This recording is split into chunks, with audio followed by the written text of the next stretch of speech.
All right, guys, today we're going to talk about a very important topic, especially with the holiday season coming up or even going into 2025.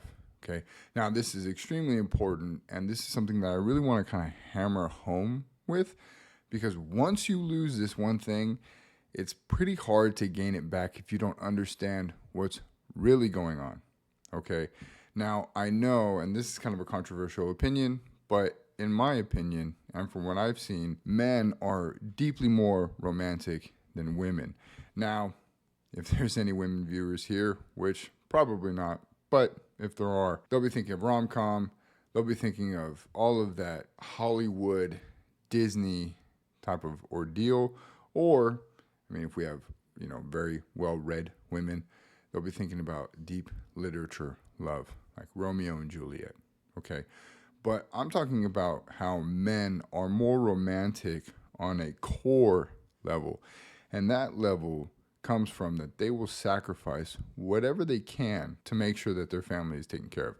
Whether that's long hours, whether that's literally putting their bodies in front of physical harm so that their loved ones may be protected, whether that's sacrificing time away from their children, their spouse, anything to make sure that their family is actually pushing forward, right? And really developing, even if it's at the detriment to them. Now, the reason why I bring that up, and we're going to dive into this topic really quick, but first, make sure that you smash that like button. Comment if you find anything here even remotely useful, or you've read our Heroic Husband book. Make sure you ring that notification bell and stay up to date for our latest videos, because we like to post right now, hopefully every Friday. It just depends, right? Whether I have time to make sure that I help you guys out there. But we're going to make this more of a regular Friday type video, and hopefully maybe even Monday and Wednesday as well in the future. But right now, when it comes to the holiday season, and the reason why I say that men have a deeper romanticism, right, on how they look at their families and their wives, they usually think that the mystics of the holiday season will actually, save the relationship, will actually be a benefit. But really, that's more of a romantic idea, right? Because if you actually really boil down everything, there's one problem that gets exacerbated during this whole holiday season. And there's just all this monumental pressure that's just pushed and pushed and pushed and pushed, right? Because this one building block is making the Jenga tower fall down, okay? And that, of course, my friend, is trust, okay? If you don't have trust within your relationship, especially during the holiday season, things are going to fall apart, and there's going to be even more pressure, more hurt. And your timeline of when you think that your wife might want to end things, let's say April, let's say she says next summer, will actually get pushed up even quicker, right? There's actually multiple gentlemen that we're helping out right now, and they thought they had more time. But there is this very interesting thing that's happening right now, and it happens every New Year, and it happens every holiday season. Well, their timeline has completely shrunk. And that has to do with a deeper core issue of trust, right? Which we're going to get to right now in this video. And if you don't understand the truth behind trust and how you can build that up, then you're just going to see your timeline even shrinking down even closer and sooner, pushing towards divorce even faster. Okay. Now, just like in all the other videos, we're just going to jump right into it. We're just going to get down to the nitty gritty and the raw truth of all of it. So, she doesn't trust you, do this. Now, first we have to get to a baseline definition. Just like everything in a marriage, okay, and I'm gonna bring this up even more so you can see me. Just like everything in a marriage, okay, you need to understand that there's too much, and this is just humans right now in general, right? Because the English language in general is, how do I want to say this? It's very limiting, right? So you have to realize that there can't be any abstraction or ambiguity. So we're going to get to the definition, right, of trust. And I'm not talking about the legal trust, right? I'm talking about that emotional trust that your wife needs to have with you.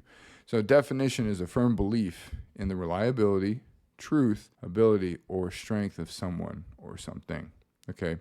Now you have to realize trust is gained over time because of our society and just a general decency. Some people have more trust than others, right? Like some people give more respect freely, and then once it's gone, it's completely gone.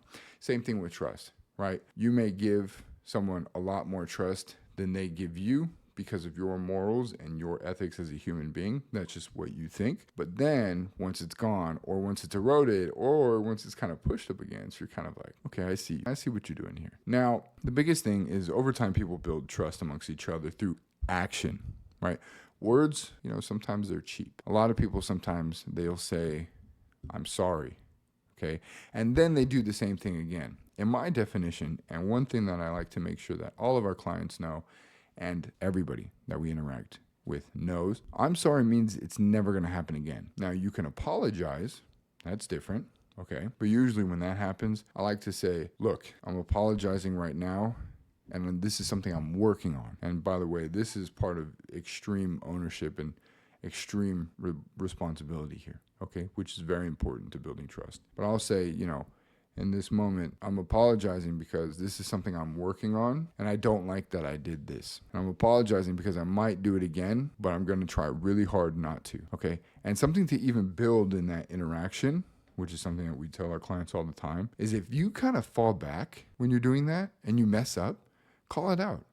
That shows emotional maturity, okay? And people will trust you that you are actually working towards that when you bring that up. Right. But too many people go, oh, I'm sorry. Oh, I'm sorry. Oh, I'm sorry. Right. And what happens is they say it so many times that it loses its luster. And soon we'll get into one of the most powerful things that a man has that you don't ever want to lose. Okay. Which is men have their word. The power of the masculine, right, is having your word. That's all we have in this life. Okay. And that's because it's backed up by our actions, okay? Because men are logical, so this is a generality, right? But because most men are logical in nature, when you say that you're going to do something and you're cool, calm, and collected, and you go do that thing, that reinforces your word because now you're saying it and then you're doing it at the same time. There's that action that gives it that gumption, that really gives it that energy and that vigor. People see it and they take note. That's why the old adage is, are you a man of your word? Okay. So the lack of trust means that there's a lack on congruency. There's incongruency, right? And if you've been part of this channel and you understand, or you've read our book, or you've seen anything that I've talked on, women have a deep need for security. Okay. Very, very deep need for security. What that means is, what most men get wrong is that they think that women focus on things. Like women like money, women like a big house, women like a car, women like this, women like that. And right now we're in a really weird period. I'm going to call it weird. I'm going to call it out. It's a very pervasive period, okay, where there's a lot of cynicism. There's too much cynicism out there about the male and female dynamic, the masculine and the feminine dynamic, okay? When we can be an amazing team and grow each other and build each other up, we're being pitted against each other in our thoughts and in our words that we're on opposite sides of the fence. We're on opposite sides of the team, right? But really, we're fighting one fight. And we got to make sure that we stick to that. And we don't let that falter. We don't let that go down. And we don't let that go away. Now, the reason why most men get this wrong is because it's not the thing that women care about. Men care about the thing. Men care about the status, right? Whether it's the car, the job. Look at my son, he's an all-star quarterback. Look at my daughter, she dances ballet and she's a princess. Men care about status symbols, okay? Women care about what is behind it, which is the security behind it. The car, the fancy car, represents safety and stability when it comes to money and luxuries. The house, for both men and women, by the way, can represent a deeper need of safety because you have a home base. You have to realize, right, that the feminine needs that safety and it likes to have fun. Madonna coined it well. Okay, now we'll get into that in another video, the difference in the dynamics between the masculine and the feminine. But right now, we need to focus on trust, especially going into 2025. It's very, very, very important. Because without trust and understanding these deeper layers of trust, right? You might be facing a new year, new me type of an ordeal where your wife is ready to just cut it loose, right? She has a resolution to herself, right? Because we're having a lot of men come to us with that in mind, which is I wanted to make this video. Now, those things provide the safety mechanism, and that also builds up that trust, right? That you're going to say that you're going to provide these things for her in exchange for what she can give you. And it's that dynamic yin and yang of the relationship. Okay. Now, what does she mean when she says she can't trust you? Okay. Well, first off, when your wife says she can't trust you, what she's really saying is that all the past events in her mind, right, are showing her that she can't feel safe. There's a lot of incongruencies between your words and your actions. So she can't trust your word. She literally can't hold it at face value. I've helped a lot of men get rid of the fluff in their language and be very precise and choiceful about their words, okay? Because remember, at the end of the day, the masculine, all he has is his word. That's it. So something that's pretty cool that women do, that the feminine does, we talk about how this is also good for both men and women in a relationship. So something cool that the feminine does, and this also kind of goes into, what's pretty cool about what she can do, both good and bad, right, in the relationship, is the feminine projects out the future, right? And it's not like how men can see things logically and chronologically.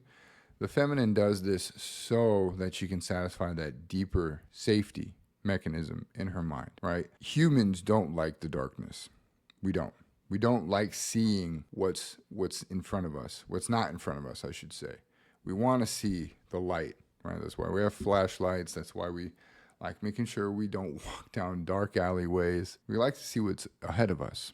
Okay. The feminine, what she does is she'll take all the past events and she'll project them out into the future. She'll also do this when you guys are dating, right? She'll look at pictures of you with your family. She'll look at those stories that she's told by your mom, by your friends, and she'll envision herself in there with you, projecting out in the future. And it's so awesome because our women see us as this amazing man, as this hero, when she projects us out into the future and sees an amazing life, okay? But it's also when things go wrong that those feelings, she's projecting that out into the future, and she's like, I can't handle it like this, because the feminine doesn't do well with that type of stress and that type of emotional pain and burden. And you can literally see it physically manifest. It's very interesting. Now, when she's projecting out the future, because she sees these incongruencies, she's just feeling that unsafety 10x, because in the future, it seems so much bigger than what it is right now, right? Just think about dreams. Dreams are huge and amazing, and usually they're out into the future, right? So when she's doing that, she's really exacerbating the unsafety or the lack of safety that she's feeling. And the feminine is all about feeling. So she isn't talking about this in a logical order of what events have happened, right?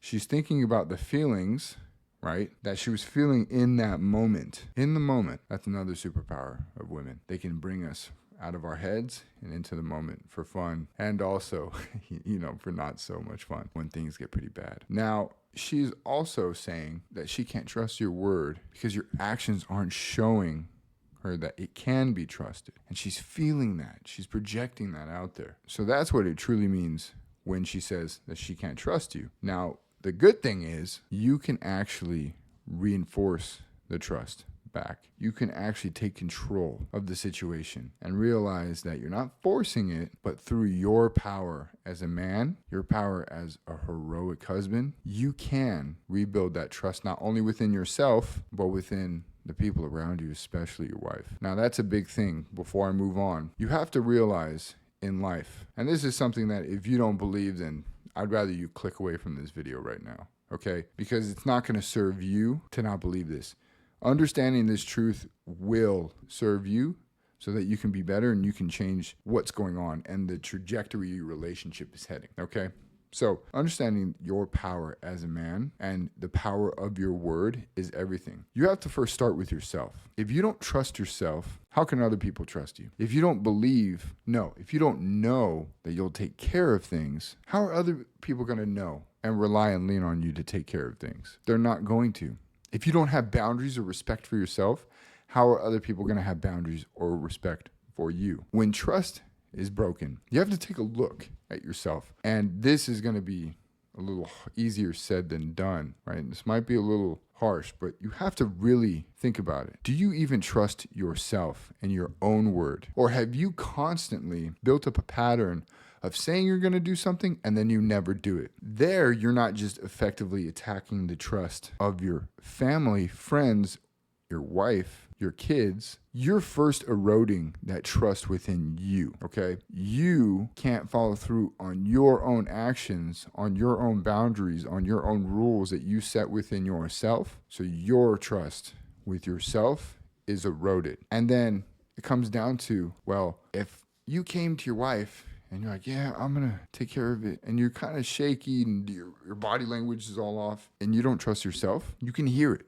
in people's voices. You feel it in your gut when someone's being kind of two-faced or someone's being just not congruent with who they say they are, especially nice guys. How is anybody going to trust you? They're not. They're just not. And if I came up to you and I was just like, yeah, I think this is what trust is about. No, you're not. You wouldn't even watch this video anymore. You would just click off. And maybe you already did because you don't want this truth to serve you, right?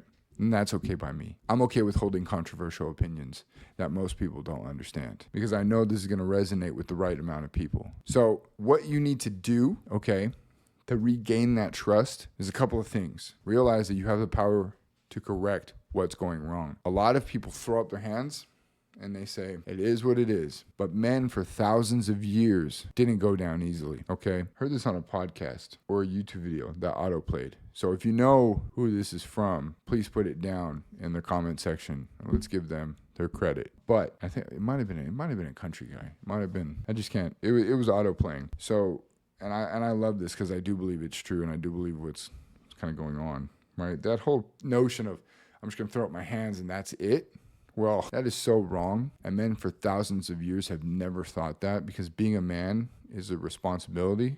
Being a man is a way of life, right? And being a man is a gift that we are given so that we can make sure we pave the way for our families in the future and our legacy, okay? And we protect those, right? Now, and this is where I want to give credit where credit is due. Government is made up of, I want to give credit where credit's due. Government is made up of community. Communities are made up of families. And the family is made from the man, right? Because men are the leaders of the family and our women are our helpers. And because of that, we have this beautiful dynamic and this beautiful role, right? But that's where you as a man come in and you can realize that you, and you'll soon realize this, you lead. And if you have that trust, those rules, those boundaries, that respect for yourself, first and foremost, that's going to resonate out. Now, you also have to realize that your word is everything. And I want you to ask the question, are you really a man of your word? Because trust is eroded when you can't follow through with your own word. Now, you can make a declaration. When it comes to your wife. And I like to call things out right then and there in person. Okay? I don't know why people rather text. I don't know why men rather send letters. That is so impersonal, and that is such a weak position to take. Now, if that's the only position you have, different circumstance, okay? But if you can, and you have the balls to, you need to say this. This is a framework. You don't exactly say this. You can if you want, but warning, caution, caveat, this is a framework. You need to say this genuinely from yourself because your wife will smell the BS if you just repeat words, okay? You say something like this, hey, I know things haven't been the best lately, and I can tell that you've lost your trust in me. I don't blame you. Actually, I see how I would be in the same boat as you if I was in your shoes. So I just want you to know I'm working on it. I can't even believe I brought us to this place. Making that declaration, it's going to do a bunch of things, but it's mainly you're owning your responsibility and you're pushing forward, showing your wife that you're going to take action. And you have to, but I have to warn you, as I always do, she will test you. She will see if you're congruent with your word, because up until this point, the reason why she lost trust is because she couldn't believe that you weren't following through, and it mainly came from yourself. Or she might be excited to see those changes. So if you don't do the changes, then you're hurting her core hope, and that's even worse. You don't want to do that. Okay. Now, during this holiday season, or whenever you're watching this video, it doesn't really matter, but it's worse during the holiday season, right before the new year. Don't waste time on this, especially during this season. There's so much pressure during this season, right? And people like to go the path of least resistance. So your wife is going to try to get rid of that pressure and think that she's kind of backed up into a corner and that she has to just leave or get this over with. Okay, when you make this declaration, pull back, create a space for her to come to you, for her to see and observe your actions. When you make this declaration, you're basically saying, hey, I got this. And I know you'll follow through as a man, but you have to make sure you really do have this. Okay, now losing her trust is one of the worst things you can do at this time, because a lot of that pressure also results in her safety mechanism going crazy because she doesn't feel safe. Where things should feel great, she feels pressure that things aren't, and why can't it be fixed? And then that pushes her through the stages of grieving, and that'll also be held open for another video because that's a deeper topic. And I don't want you to see your timeline shrink from, oh, she said if things aren't fixed by summer, then it's over, to, hey, after Christmas, after January 1st, I'm moving out. I don't want to see that for you guys. And the way to really tackle that and start building this up so that you don't have to worry about it ever again is by making sure that you build up that trust. Hey guys, Noah Allen here, and thank you so much for watching this video. Now, if you found anything thought-provoking, if you like this video and got any information away from it that you can actually just kind of ponder over and it'll help your situation, please like and comment down below. It really helps a small channel like us, especially because all we care about is lowering that divorce percentage by at least 1%, right? We're shooting for more, and we think 50%, 60%, 75% for first, second, and third marriages is just way too high.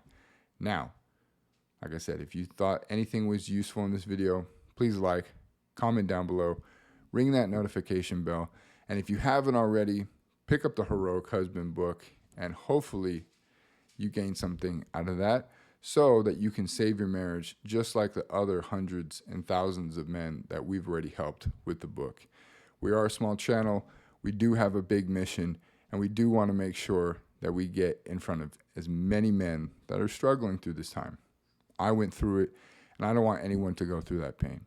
So again, if you liked anything in this video, like, comment, ring that notification bell, subscribe, maybe pick up the book, and I'll see you in another video. Bye.